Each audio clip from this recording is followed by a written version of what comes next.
Nabubulgar ngayon ang mga kalokohan dyan sa Department of Education. Oy, DepEd, shoutout po kay Vice President Sara Duterte na kasalukuyan pong kalihim ng DepEd. Abay, ibinulgar po yan ni Senator Raffy Tulfo. Abay, may mga nagreklamo ka, Coffee, na hindi nakatatanggap nitong nadididak, binabayaran ng Department of Education itong subsidy para sa mga estudyante, pero hindi napupunta sa dapat kapuntahan. Abay, malaki na pala. Milyones na pera na ka-coffee ang nawawala sa gobyerno dyan sa Department of Education dahil sa modus na yan ng mga tiwali dyan sa Department of Education. Ayan, maimbestigahan na yan ka-coffee. Nagpapakasasa kayo dyan. Sana ma-address na itong problema na ito dyan sa DepEd. Ayan, shout out kay Vice President Sara Duterte. Nasa balita ng Senate of the Philippines. Yan ha, nasa Senate yan ha. Tulfo, pinuna ang issue sa tuition subsidy program ng DepEd. Dito nagkakaroon ng pera-pera, may nakikinabang. Dumalo si Senator Idol Raffy Tulfo noong February 28 sa pagdinig ng Committee on Basic Education kung saan nagkaroon siya ng oportunidad na ungkatin ang reklamong idinulog sa Raffy Tulfo and Action kaugnay po sa government assistance to students and teachers in private education. Itong GASPE ka-coffee yung program na yan o yung tuition subsidy na programa po ng Department of Education. Paano ba nagiging modus dito ka-coffee? Alam ko ang GASPE, ito yung gustong mag-aral sa private school, no? Binibigyan ng subsidy yan. Tinutulungan yan para mapababa yung tuition, no? Nababayaran nitong mag-aaral na nag-aaral sa pribadong school, no? So, ang maganda rin nito, na didecongest mo yung public schools kasi marami na di ba? Daming estudyante sa public schools Sa pamamagitan nitong programa na to, yung ibang mag-aaral ng public schools na i-encourage na lumipat kayo ng private school at kapalit niyan, bibigyan kayo ng subsidiya ng gobyerno. Ang problema, sa iba na pupunta yung subsidiya na yan, yung mga kalakaran na yan. Oy, 2 taon na ka-copy. Dapat matigil na yan dyan. Matatandaan na noong February 23, 2024 ay napasugod ang grupo ng mga magulang at estudyante at inireklamo ang St. Michael Arcangel Technological Institute, yung SMATI. Kung familiar kayo sa eskwela na yan. Dahil hindi makapag-enroll sa kolehiyo ang mga anak nila. Bakit? Hinaharang daw ang release ng school cards sapagkat hindi pa nakakapagbayad ang DepEd para sa kanilang tuition subsidy. O biruin mo, may fund allocation na. May pondo na ang inilaan dyan ng Kongreso. Binigyan na ng pondo yan, budgeted na yan. Yung pala, hindi daw binabayad pa ng DepEd doon sa eskwelahan na yan. Kaya hindi makuha ng estudyante itong dokumento na yan, kinakailangan niya para makapag-enroll siya sa kolehiyo. Ang tanong, nasaan ang pera?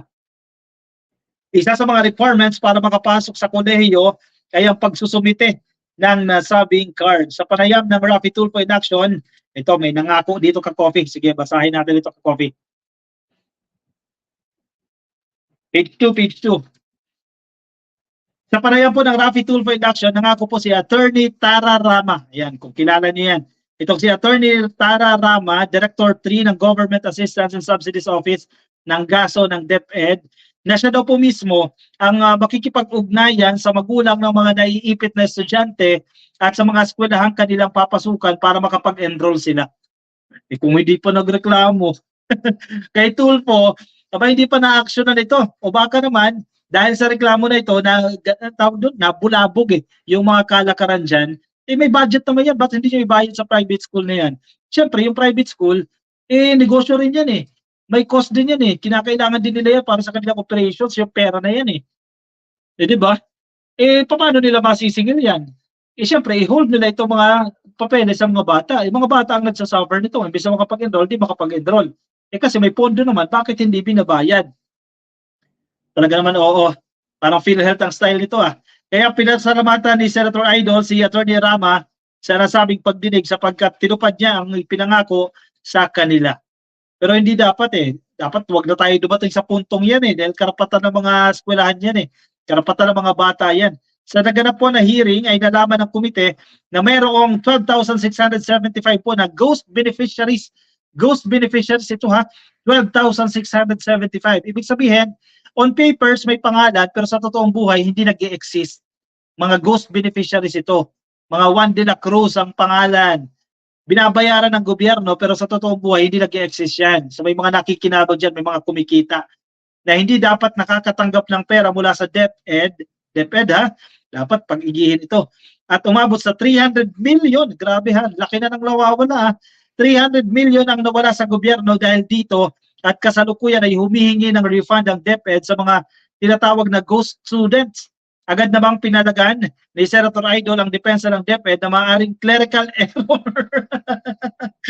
Clerical error lamang ito dahil umabot na sa libo-libo ang bilang at tila sinadya na talaga ito ng mga tiwaling eskwelahan. Siyempre, mag-a-apply, magpapasa itong mga eskwelahan na yan. Siyempre may mag-a-approve pa rin yan dyan sa DepEd. Nandiyan din yung mga kinakailangan managot dyan. Kailangan magalugan din yan. Makalampag yung mga yan. Kasi sabi nga, di ba, it takes two to tango eh. Yung private school na yan, kahit sila, sabihin natin sila mag-spearhead niyan, sila yung mag-maniobra niyan, siyempre may mag-a-approve pa rin dyan sa loob, may kumikita pa rin dyan, may mga nag-hocus-pocus pa rin yan dyan sa loob na dapat linisin din. Kasi hindi naman yan magagawa lang ng private school, nang sila-sila lang eh. May mga kasabot yan na nandiyan dyan sa DepEd. Biruin mo, itong Catch Up Friday nga lang eh, maraming kumikita dyan eh, pinagkakakitaan ng mga module dyan eh. Yan dapat ang bigyan ng pansin, pagtuunan ng Department of Education para maayos itong mga issue na yan. Eh may pondo, di ba? Baka hindi ito natugunan ng confidential funds sa nakalipas na taon. Itong mga issue na yan, di ba? Dapat na-address na yan eh, ng mga confidential funds. Eh. Yung problema, hindi na-address ito eh. Anyway, 2 taon pa lang naman, let's give chance pa sa kasalukuyang leadership dyan sa Department of Education. Ayan, si Johnny Herna, ayan ha, Duterte kami, gulang po. Kay Mabel Joaquin, oy, huwag lang basketball at upagin, Sara. Oy, ano yung basketball na yan? Di ko alam yung basketball na yan, ha? Na kay Dakota, sabi ni Beth de la Cruz yan. Narinig ko yan, Dakota na yan, kakopi sa live stream nila mismo, no? Gilingo, ang usapan nila Vice President yan, Dakota. Ano yung ibig sabihin ng Dakota? Alam ko dyan, malaki eh. Malaking ng lalaki. LFM Sarmiento, binoto ko din si Harry Luque dahil sa unit team. Nag-unfollow na din ako kay Harry Luque, sobrang daldal at sobrang mapanira. Hindi, ang style ni Harry Luque, magdadasal muna, din maninira. Di ba? Yun ang pangit. Harry mo, inggit talaga kay PBBM. Ayan, kontrabida talaga. Exactly. Huwag na lang pansinin si Roque, puro kasinungalingan ang sinasabi. Oy, kasuhan ng mga yan, sabi ni Edgar Edihar. Oy, dapat lang ka-coffee, may managot yan. Panalo na taga Davao, sabi ni Johnny Hernano. Dakota means malaking big. Malaking big. O yun, malaki. Jing Florento, correct. Anyway, sige. Beth de la Cruz, nakikinig sa atin sa Facebook. Happy viewing po sa inyo ka-coffee. Kay Camille Rabor. Oy, thank you ha, Lola Alan ha, sir. Nag-send sa atin ng star dyan sa Facebook. Thank you po sa inyong pa-star dyan sa Facebook. Baka di pa kayo naka-follow sa ating Facebook page, ka-coffee. Batuloy na lang po, click na lang po na follow or like dyan sa Facebook at kung nasa YouTube kayo, ay click lang ka-coffee ang subscribe. Sige, let's move on sa ating next topic. Tapos na.